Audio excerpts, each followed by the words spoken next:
Hey everybody, welcome back to the channel. Today's video is going to be the 8th and final installment in The Price of Freedom, Americans at War exhibit at the Smithsonian National Museum of American History. So far, we have traced the American military conflicts from the first clashes of the French and Indian War, through the birth of the nation with the Revolutionary War, then across the 19th century with wars of expansion and internal division. Then we stepped into the 20th century with America's emergence as a global superpower, fighting in 2 world wars. And in yesterday's video, we explored the Cold War period, beginning with the uneasy peace that followed World War II and leading into the Korean War, a conflict that introduced a new kind of warfare, rooted not in territorial ambition, but in ideological tension between capitalism and communism. Today we arrive at one of the most turbulent and divisive chapters in the story, the Vietnam War. To understand how the United States found itself embroiled in a long and costly war in Southeast Asia, we have to take a look at the geopolitical landscape that followed the Korean conflict. After Korea, the Cold War only intensified. The United States adopted a new strategy known as containment, a policy aimed at preventing the spread of communism, particularly in newly independent nations emerging from colonial rule. Americans believed that if one country fell to communism, others would quickly follow in what became referred to as the domino theory. This idea became a driving force behind American foreign policy. In the 1950s and early 60s, Vietnam, a small, war-torn country in Southeast Asia, emerged as the next perceived domino at risk. The country had a long and complex history of colonialization, first under China, then under France. By the mid-20th century, Vietnamese nationalists led by Ho Chi Minh had fought for independence from French colonial rule. After the French defeat at Dien Bien Phu in 1954, the Geneva Accords temporarily divided Vietnam at the 17th parallel, creating a communist North and a non-communist South. The United States quickly moved to support the South Vietnamese government, fearing that a communist takeover would destabilize the entire region. What began as a small advisory and financial support mission, however, escalated over time, especially under Presidents Kennedy and Johnson. By 1965, U.S. combat troops were on the ground, and America was fully engaged in what would become a long, bloody, controversial war. The Vietnam War was unlike any previous conflict. It was a war without clear front lines, fought in dense jungles and rural villages against a determined and elusive enemy. It was also a war broadcast into American living rooms every night, as television coverage brought graphic images of combat, protests, and political turmoil into the national consciousness. For many Americans, Vietnam raised painful questions, not just about foreign policy, but about national identity, government accountability, and the very meaning of freedom and democracy. Determined to stop communist expansion, the United States became increasingly involved in Southeast Asia. During World War II, the United States supported Vietnamese nationalist Ho Chi Minh in his struggle against the Japanese. But after the war, when he sought assistance from communist powers to win independence from France, the United States opposed him as an agent of communist expansion. A 1954 ceasefire agreement partitioned the country into a communist North and an anti-communist South. President Dwight D. Eisenhower sent military advisors and $1 billion in aid to support South Vietnam. President John F. Kennedy increased the number of advisors and tripled U.S. financial support. The United States found itself propping up a series of corrupt regimes in a fight against the communist-led Viet Cong in South Vietnam and their allies in the North, who were dedicated to reuniting the country. Here we have President John F. Kennedy speaking to the nation in 1961, Secretary of Defense Robert McNamara and American officials in South Vietnam in 1964, and General Paul D. Harkins, first commander of the U.S. Military Assistance Command in Vietnam. The war consumed Vietnam, a country not even twice the size of Florida. North Vietnam was the target of repeated U.S. bombings, but South Vietnam was the setting for bombing, defoliation, and most of the fighting. The war also spilled over into Laos and Cambodia. Vast, widely dispersed armies and guerrillas confronted each other in the mountains, central highlands, and river deltas, in dense jungles, fields of 10-foot-high elephant grass and marshy mangrove forests, and in hamlets of thatched roof huts, rice paddies, and city streets. This is a map of Southeast Asia. By 1963, more than 16,000 U.S. military advisors were in South Vietnam. Many of them trained South Vietnamese forces far from American bases.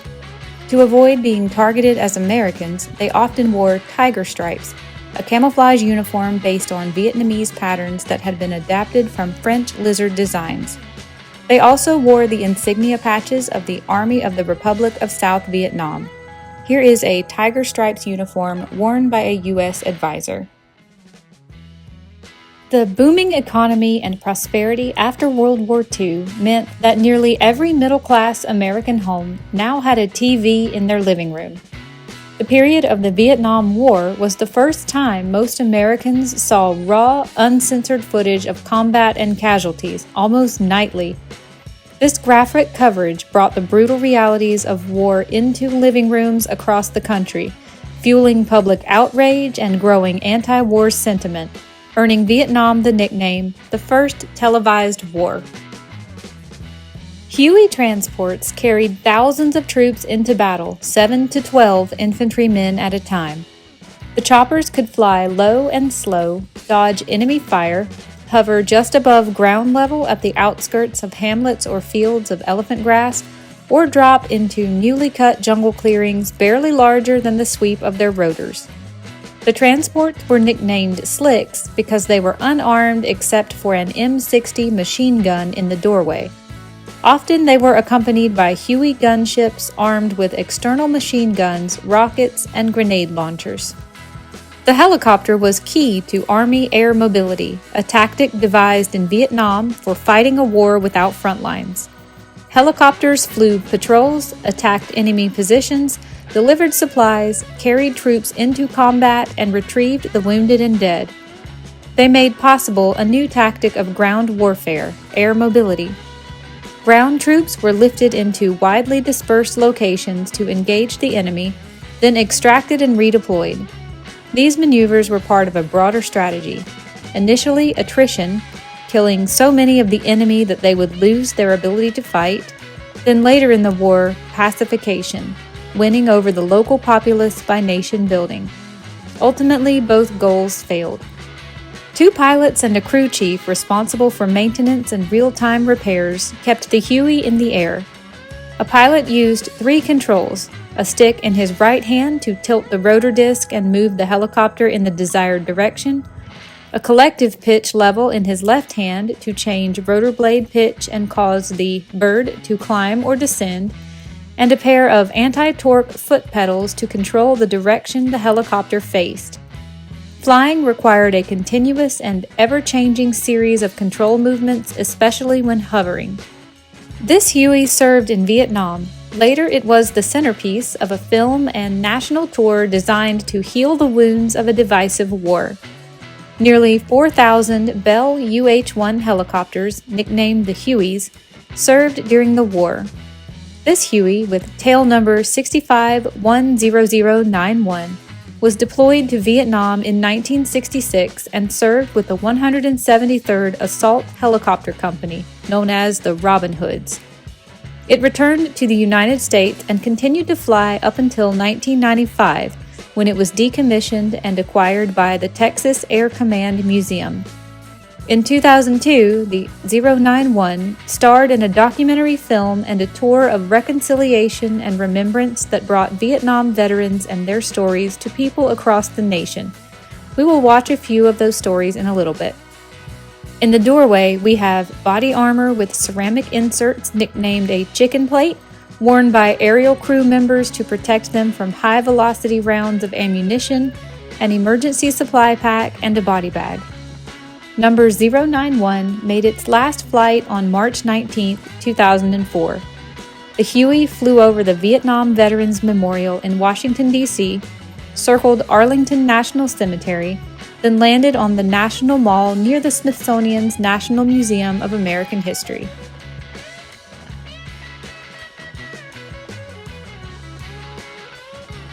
Larry Holguin of the 3rd Marine Division infantrymen in 1968 and 1969 said, "At first you are scared, but after a while the susto seems to go away. You will find that your fright will make you do things that you don't think you can do. Once you get past that, everything else just becomes a reflex. It's more of not thinking and just doing it." This is a soldier on patrol. Medics in the field were the first to treat the wounded. Often targeted by enemy snipers, they worked frantically to save lives and ready casualties for evacuation to surgical hospitals. Once there, doctors and more than 10,000 women who served as nurses saved 97% of the wounded. These medics are attending to a wounded paratrooper during a firefight. Rapid combat casualty evacuations flown by daring dust-off crews, which were pilots, medics, and crew chiefs, extracted nearly 400,000 wounded from battle zones during the course of the war. Helicopters made it possible for the wounded to be on a surgeon's table in a hospital within an hour. Crews commonly put themselves at great risk, flying in and out of intense fighting. They repeatedly witnessed the horrible realities of war. During a mission, the air would be permeated with what one soldier described as the sickeningly sweet redolence of fresh blood. Here we have a Medal of Honor posthumously awarded to Louis Albanese, a drinking cup and toothpaste issued to Samuel R. Johnson while a prisoner of war in North Vietnam, and a Presidential Medal of Freedom awarded to entertainer Martha Raye.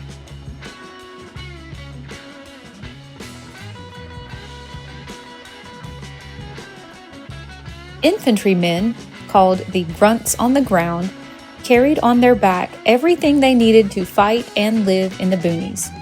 Most Americans in Vietnam served as support troops and saw very little combat, but grunts still faced difficult conditions. Extreme heat, humidity, and frequent rains wreaked havoc with their standard issue gear. Cotton uniforms rotted and boots became waterlogged. Most infantrymen modified or even abandoned their gear. Some adopted captured enemy equipment.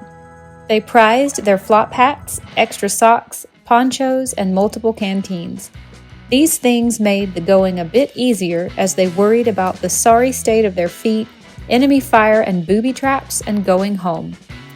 Here we have a flight helmet worn by Huey Crew Chief John Lynch when he was wounded on July 2, 1967, a U.S. Vietnam Service Medal and Ribbon, a souvenir from Anne Margaret's USO performance in 1966, a portable stove, a P-38 pocket can opener for sea rations, a service insignia, and a traditional bracelet of the Montagnards, native residents of the Central Highlands. Also here is a flop hat. Also here is a U.S. Marine Corps camouflage fatigue uniform with flak jacket and web gear, a U.S. M60 machine gun carried by each infantry squad, a U.S. Navy utility shirt worn by a member of the Brown Water Navy that patrolled the muddy waters of the Mekong Delta, a U.S. M16A1 automatic rifle, the standard issue individual weapon for the U.S. Army and, after 1968, the U.S. Marines, and a U.S. Army fatigue uniform with dog tags worn by Specialist 4th Class George A. Peterson in 1965 and 66. The North Vietnamese dispatched troops and tons of supplies along the Ho Chi Minh Trail, a series of rough roads and footpaths that led through the highland jungles of Laos and Cambodia to South Vietnam. Civilian porters pushing overloaded bicycles transported everything from boxes of ammunition to bags of rice. This bicycle was used on the Ho Chi Minh Trail. The North Vietnamese Army and Viet Cong insurgents in the south waged both conventional and guerrilla warfare. The North Vietnamese and Viet Cong followed the ancient principles of war. When the enemy attacks, retreat.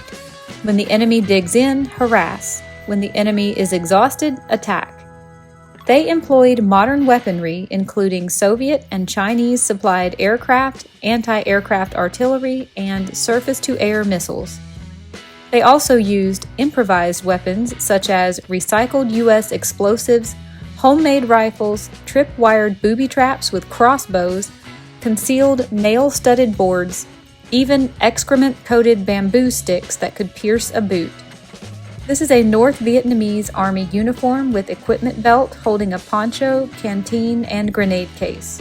Also here is a Viet Cong uniform with grenade pouch, ammunition belt, canteen, and pistol, a Chinese-made AK-47 automatic rifle, a bugle with the Viet Cong flag, a spiked foot hazard made from a U.S. ammunition crate, a cal-drop anti-personnel device, an above-ground mine used with a tripwire, punji sticks, and a disguised U.S. listening device used to monitor the Ho Chi Minh Trail.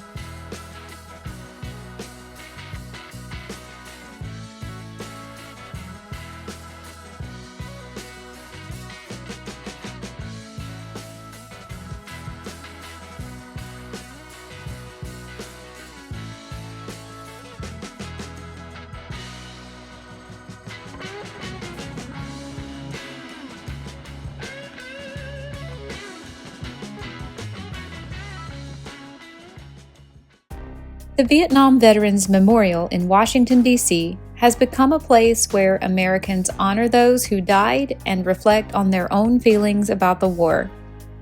Maya Lin, who was only 21 years old when she designed the wall that bears the names of men and women killed or missing in Vietnam from 1956 to 1975, said, "The Vietnam Memorial is a place where something happens within the viewer. Veterans seek out the names of their buddies, families and friends look for the names of loved ones.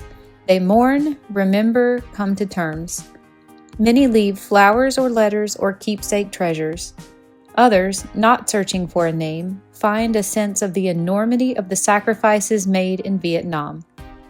When the memorial wall was dedicated in 1982, the names of 57,939 men and women who died or were missing in action in Vietnam were carved into its polished black panels. Several hundred names have been added in the years since. As soon as the Vietnam Veterans Memorial opened to the public, visitors began leaving remembrances tucked between the granite panels or at the base of the wall, a scribbled note, for example, or a cherished snapshot. Soon people were leaving elaborate displays, often covered in protective plastic. The story and meaning behind most of these offerings is known only to the donors.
The Vietnam War provoked passionate debate, political upheaval, and social unrest. The war in Southeast Asia was America's longest military conflict and polarized the nation both politically and socially. When President Lyndon Johnson sent thousands of air and ground forces to Vietnam in 1965, most Americans supported him. As casualties mounted and the draft expanded, anti-war sentiment grew. In 1968, the Tet Offensive, a widespread communist assault, deepened disagreements over the war's conduct and meaning. Even veterans and some in active service questioned America's involvement. In 1970, President Richard Nixon began to withdraw American troops, but expanded the war into Cambodia and Laos, resulting in widespread protests at home. U.S. forces left Vietnam in 1973, and South Vietnam fell to the Communists in 1975. The Kennedy administration bolstered the anti-communist South Vietnamese with limited military support. Among the first Americans deployed to Vietnam were U.S. Special Forces, including those nicknamed Green Berets.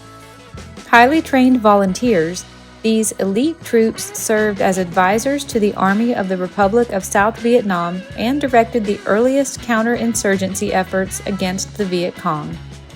Here is a Green Beret of the U.S. Army's 7th Special Forces Group and a helmet from the Army of the Republic of South Vietnam Ranger Group.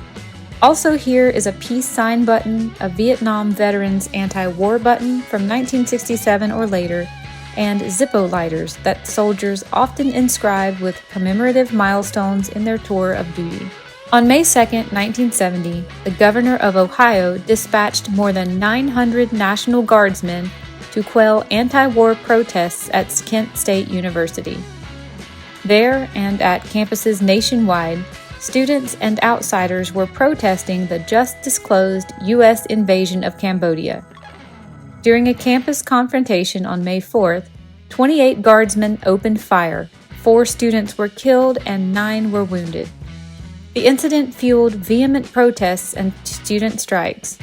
Hundreds of colleges and universities canceled exams and graduations and sent students home. This U.S. M1 rifle was carried at Kent State and impounded as evidence. As the war dragged on and home front protests became more widespread, many troops in Vietnam, often unwilling draftees, became increasingly disillusioned with the war.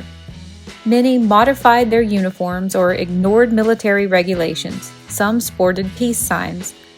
And they adopted as their mantra a popular song by The Animals, "We Gotta Get Out of This Place if it's the last thing we ever do." Here is a U.S. M1 helmet with camouflage cover on which a soldier tracked the months remaining in his tour of duty. In the early 1970s, thousands of Americans donned simple bracelets engraved with the names, ranks, and dates of loss of U.S. soldiers who were prisoners of war or missing in action in Vietnam. This part of the Americans at War exhibit has an entire section dedicated to prisoners of the Vietnam War, which we will explore shortly. The bracelets helped draw attention to the plight of POWs and MIAs and their families, and gave many Americans a way to show their support for the U.S. troops. These are POW and MIA bracelets that were worn by family members back home. Here are some really heartwarming stories that take place around this helicopter, the Huey. Rode in the Huey, I was flat on my back, dying. I promise God, if you get me through this alive, I promise you, I will never fly again. And I kept that promise for 34 years. Without a shadow of a doubt, that if it was not for the dust-off crew, my name would be up there. Just like that fella right there. Same day, same time.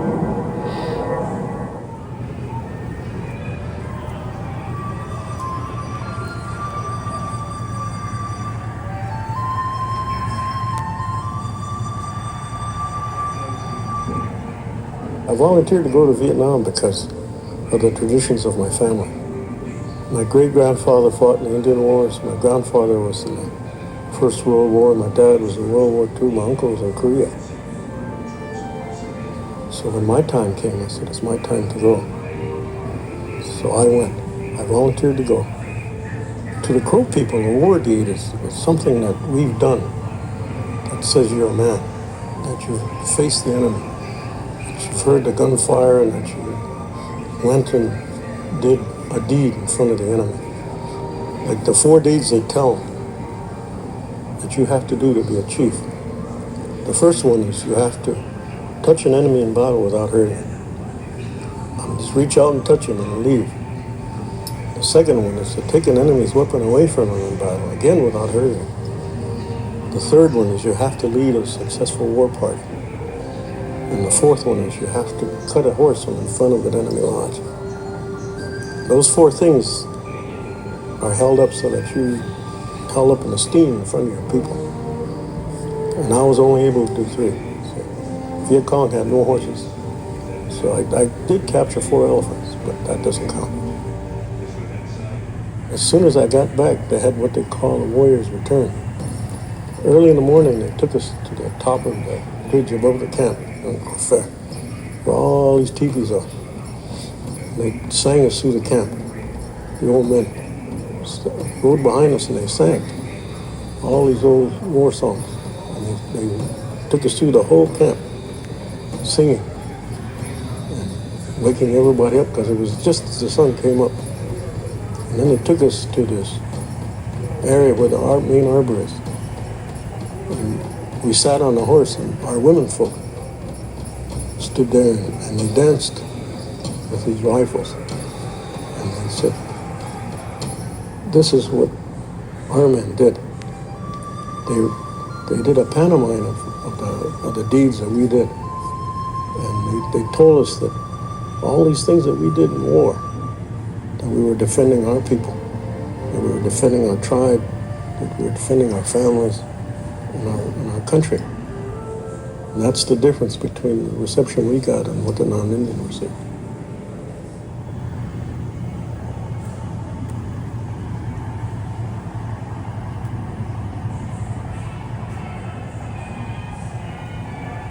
I was Donna Curtis when I went on active duty and married my husband, and we both were sent to Vietnam at the same time. And I was head nurse of the shock trauma, emergency room triage, 3rd Field Hospital, Saigon, 68, 69. This is one of my favorite stories. This is Kathleen. She came to us, the Big Red 1, 1st Infantry Division, brought this mother to us. The village had been completely wiped out by the Viet Cong. And our 1st Infantry Division had gone in, and they found her crying in the arms of her dead mother. And they radioed us and wanted to know if they could bring her to us, because, see, we were not supposed to receive civilians. I said, yes, but bring the dead mother with her. Do not take her out of her mother's arms. So they brought her to us, and the minute we broke her mother's arms, she started to die on us because she had a frag in her, but her mother's pressure of her arm kept her from hemorrhaging. So we snapped the arms of the mother and got that baby out, and going down the hallway, I screamed to the chaplain, baptize this baby Catholic, because we supported a Catholic orphanage. He said, I need a godmother and a godfather. I said, well, you got the godmother. The godfather was a Mormon from Utah, and this was the medic that breathed for that baby all the way into the OR. And he put his hand on his head and he said, I baptize thee. And he looked at me, and it just came out of my mouth. And I said, Kathleen Field. And I named her Kathleen after the Irish song, I'll Take You Home Again, Kathleen. This 1st Infantry Division brought this baby to us. They could have left that baby there. So when they say we killed babies, there's a picture that says we didn't.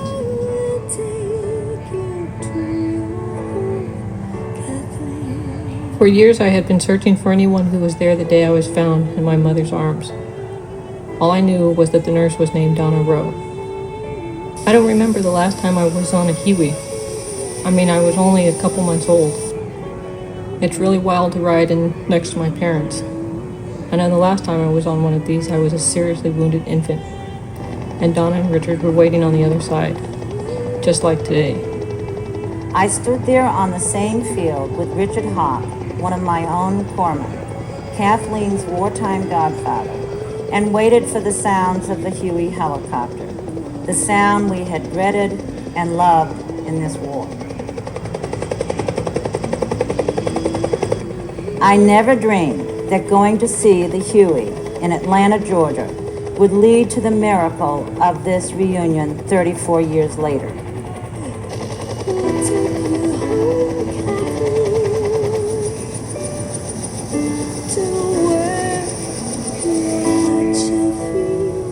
Seeing Kathleen and the wonderful family she has today, her 3 beautiful children, her husband Billy, and her loving American parents, Marvin and Sally, made me feel happy to know that out of the death and destruction of Vietnam came this wonderful miracle, our baby Kathleen.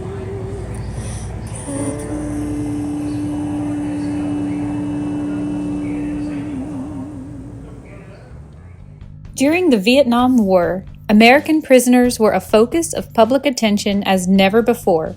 Over 4,000 Americans were captured during World War I, more than 130,000 were taken prisoner during World War II, and 7,000 or more were held in Korea. The American public knew very little about their plight, but Americans were painfully aware of the 726 who were prisoners of war in Vietnam. The North Vietnamese paraded them in a sophisticated propaganda campaign to erode public support for the war. POW families launched awareness campaigns, and the media gave the POW situation extensive coverage. At war's end, 661 returned home. Some Americans believe that thousands more, quote, missing in action were just left behind. Here we have seen an American POW in a staged photograph showing clean, spacious accommodations from 1969 and a released POW arriving at Travis Air Force Base in California, 1973. In the back here is a uniform worn by a North Vietnamese prison guard. In front is a uniform nicknamed Pinks, issued to American prisoners of war.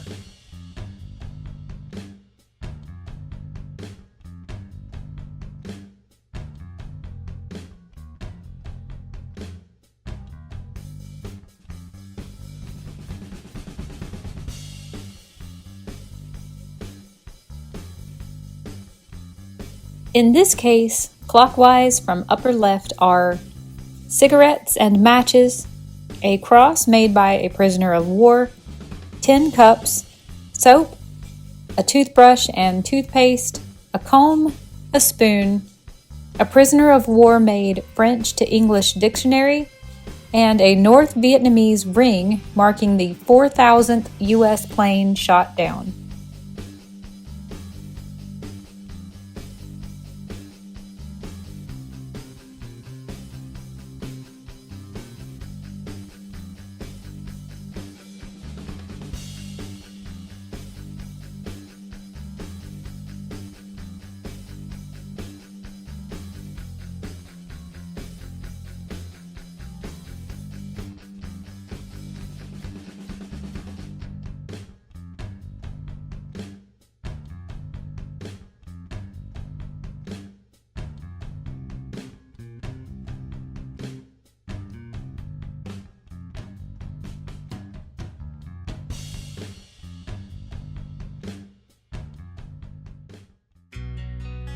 Americans were held as prisoners of war in North Vietnam as well as Cambodia, China, Laos, and South Vietnam. From 1961 to 1973, the North Vietnamese and Viet Cong held hundreds of Americans captive. In North Vietnam alone, more than a dozen prisons were scattered in and around the capital city of Hanoi. American POWs gave them nicknames: Alcatraz, Briar Patch, Dirty Bird, the Hanoi Hilton, and the Zoo. Conditions were appalling. Prisoners were variously isolated, starved, beaten, tortured, and paraded in anti-American propaganda.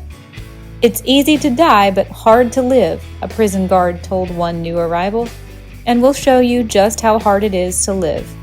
American POWs in Vietnam struggled to survive horrid conditions, physical pain, and psychological deprivation, often for years on end. They exercised as best they could. Some played mind games to keep themselves sane, making mental lists or building imaginary houses one nail at a time. They drew strength from one another, secretly communicating via notes scratched with sooty matches on toilet paper, subtle hand gestures, or codes tapped out on their cell walls. American prisoners of war risked torture and interrogation to communicate secretly with each other using code conveyed by visual signals or tapped out on the walls of their cells. The code was based on 2 number combinations that represented each letter. It enabled prisoners to establish a command structure, keep a roster of captives, and pass along information. Our tapping ceased to be just an exchange of letters and words. It became conversation, recalled a former POW named James Stockdale. Elation, sadness, humor, sarcasm, excitement, depression, it all came through.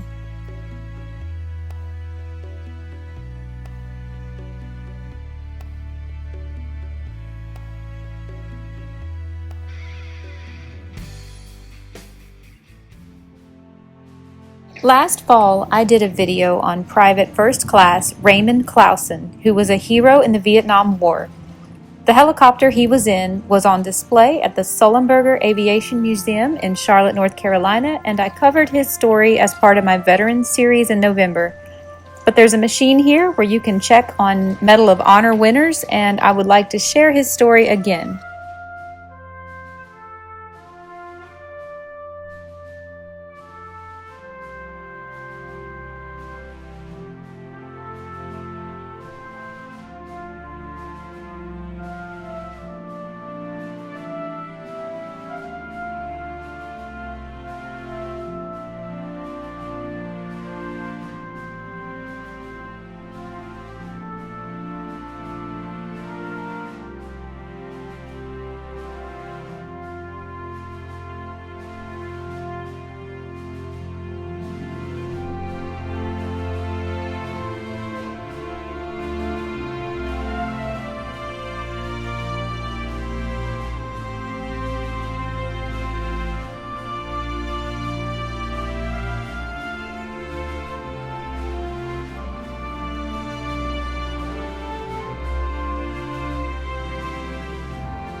Alright guys, that brings us to the end of this video and to the end of our journey through the Price of Freedom Americans at War exhibit. I really enjoyed viewing all of these displays, learning so much about our American military history, and sharing it all with you. I want to take a moment to reflect on everything we have seen over the past few days. The Vietnam War was not just another chapter in our nation's military history. It was a turning point in how the American people understood war, how we saw ourselves, and how we reckoned with the cost of our decisions on a global stage. This was a war that shaped an entire generation, not just those who served overseas, but the millions back home in the States who were watching the events unfold on their televisions, those who protested, those who mourned, and those who questioned what it all meant. The war left deep scars, both visible and invisible, on individuals, on families, and on our country as a whole. Vietnam is set apart because it forced us to confront the human consequences of a war in a much more immediate and unfiltered way than ever before.